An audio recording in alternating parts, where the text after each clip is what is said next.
I have one huge problem with Hamza and iman gadzhi, and I think you should have this problem with them as well.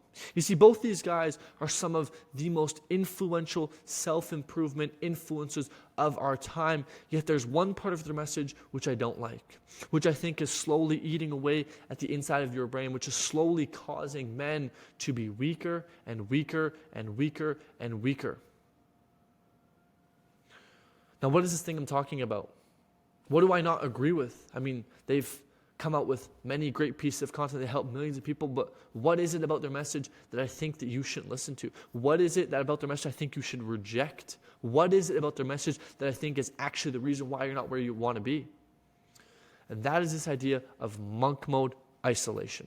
This idea that you should lock yourself in a room, cut off toxic friends, delete social media, not talk to anyone, and do everything alone. You see, the idea of monk mode, the idea of isolation is amazing. The idea behind it is incredible. Cut off toxic people, remove all the bad people in your life, remove all these parasites, get rid of social media and the things eating away at your mental health, and get rid of all the triggers for you to watch porn, get rid of your phone, get rid of all the dopamine increases that you have. Get rid of all of these things and lock yourself in a room. You see, the idea is amazing. Here's the problem with the execution, is you can't do it alone. You just can't do it alone. There are so many external temptations. The devil is constantly running at you. And if you are sitting there by yourself, you versus the devil will win because you cannot do it alone. Anyone that's religious will understand this, that you can't do it alone. You have to do it with God. And this example amplifies even more that you can't just do it alone. Kobe couldn't have won all these championships if he was the only man on the court. Sidney Crosby couldn't have been the best hockey player if he was the only guy on the ice. Ronaldo couldn't have won anything if he was the only player on the football field. Warren Buffett wouldn't have been an amazing investor if he didn't have his team, Charlie Munger, and hundreds of other people around him.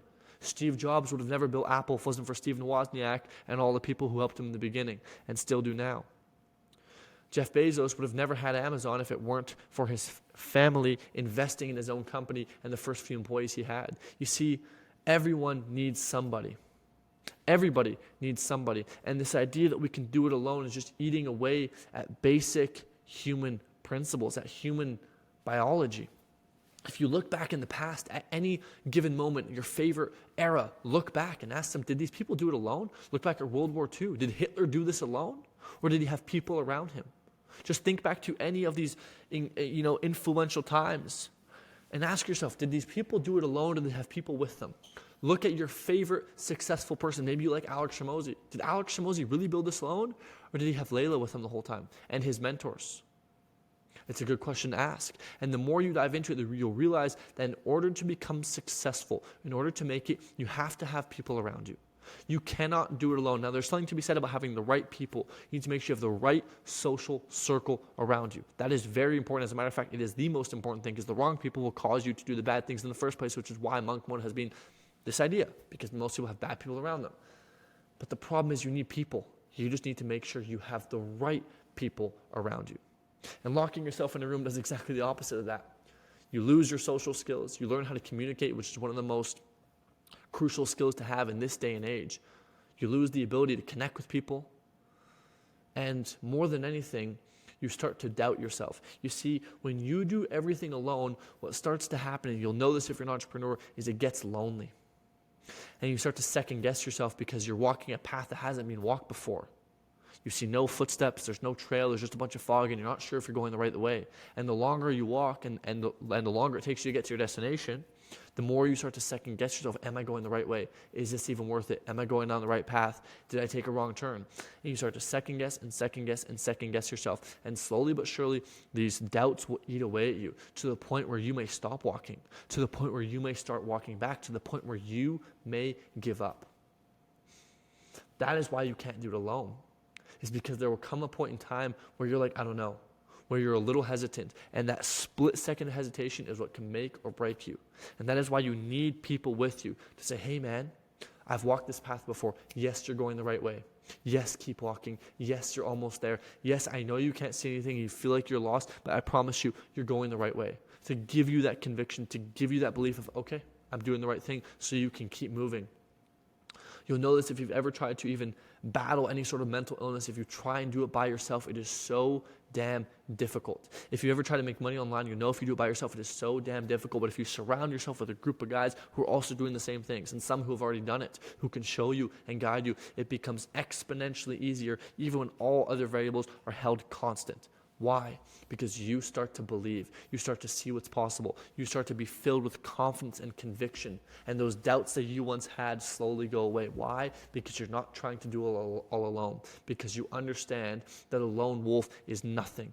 You understand that one wolf by himself won't do anything. He's not going to scare off a bear. He's not going to be able to capture, to even chase down anything. He's not going to be able to do anything. But a pack of wolves, that's a whole different story. When a pack of wolves shows up to a bear, the bear runs away because he knows he's outnumbered. When a pack of wolves shows up to a deer, the deer knows it's done. When one wolf shows up, it's like, oh, only one of you? That's it? That's all you got? Right? You're out here you're out here as a lone wolf trying to fight a mega grizzly bear times 1,000. And you expect that you walking up to it by yourself is going to somehow move that bear. You need a pack. You need people around you. You need a support network. You need other people to be with you. Because, man, it gets lonely.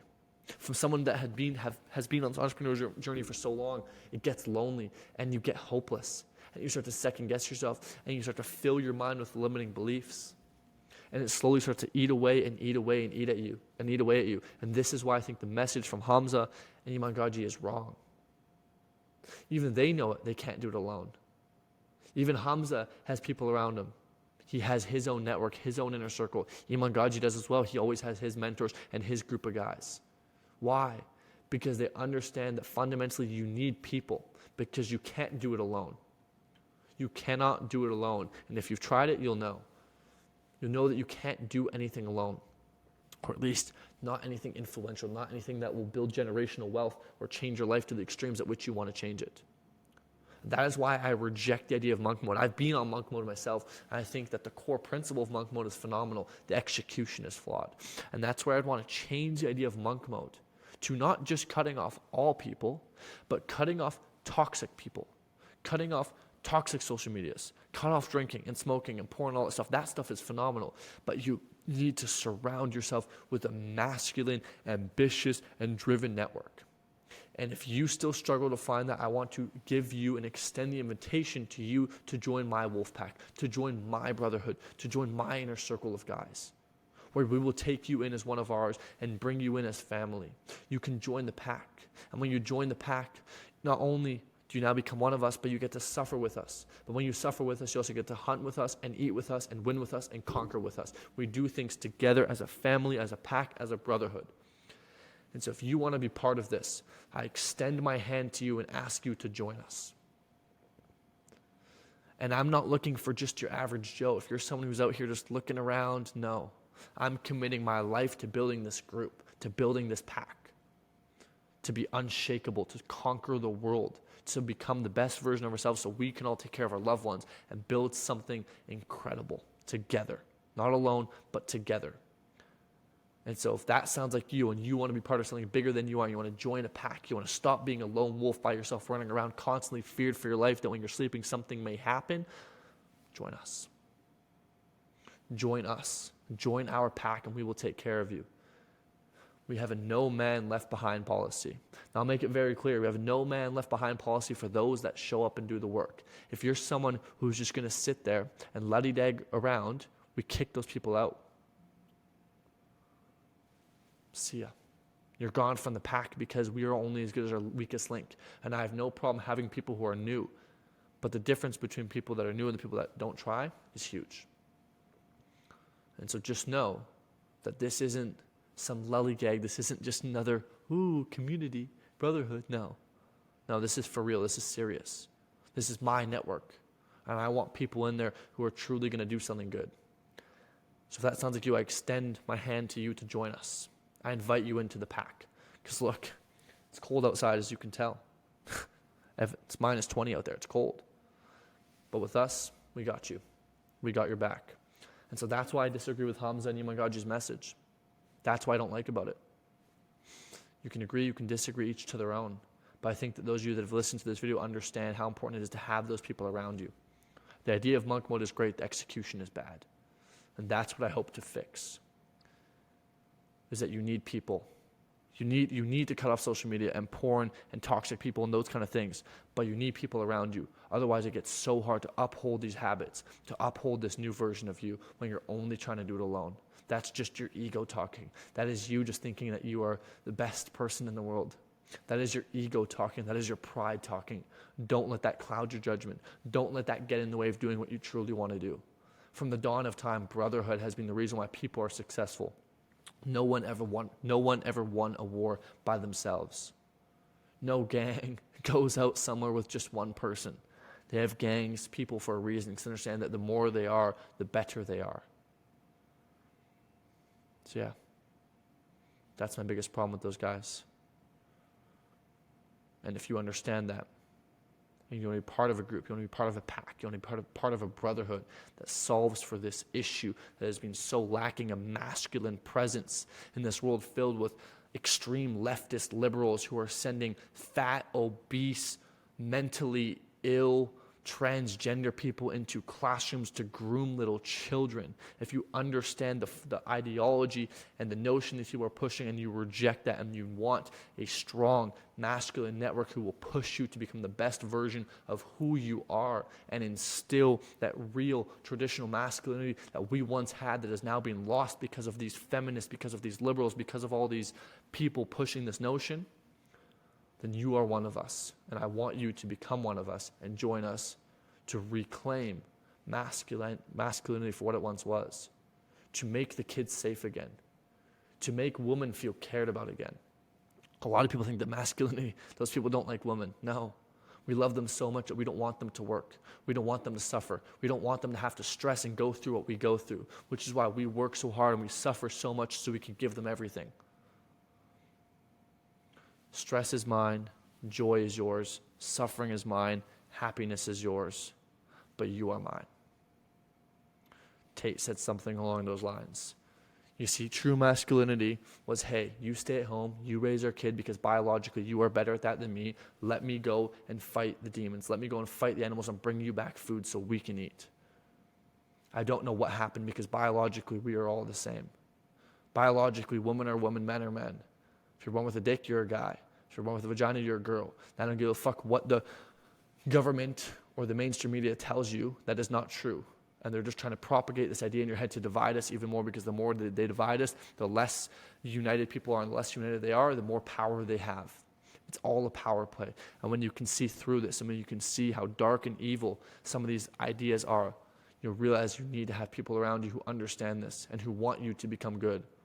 Most people around you nowadays don't want you to become strong. They want you weak and submissive and obedient so they can do whatever they want, so they can say whatever they want and you agree, you comply. When they say, oh, there's this mass virus going around that's going to kill the whole population unless you get this shot that we give you that we just made up. You think for a second, no, that doesn't sound right. That doesn't, let me wait it out. If you're telling me there's a virus that's going to kill the whole population, I'm a 20-year-old male in my prime of my life in the most athletic build, and I'm going to die, that means the whole world is done. Something about this doesn't sound right. Something about this sounds a little fishy. Think about that. They want you weak. They understand that the only people who can do something are the men. And so the more weak and obedient the men are, the more power they have, the less issues they have. The only reason why there was ever problems back in the days is because a lot of young men came together and said, no, we don't agree with that. For good or for bad, it was the young men that made a difference.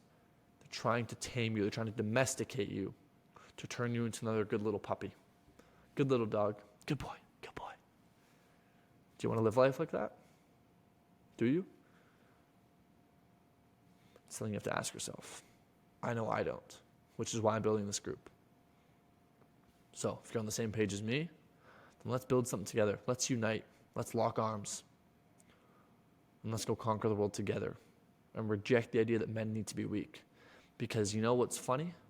All the problems, all the school shootings, all the rape, all that stuff, I'm not even sure I'm allowed to say this stuff, so maybe I'll cut this out, is all from weak men.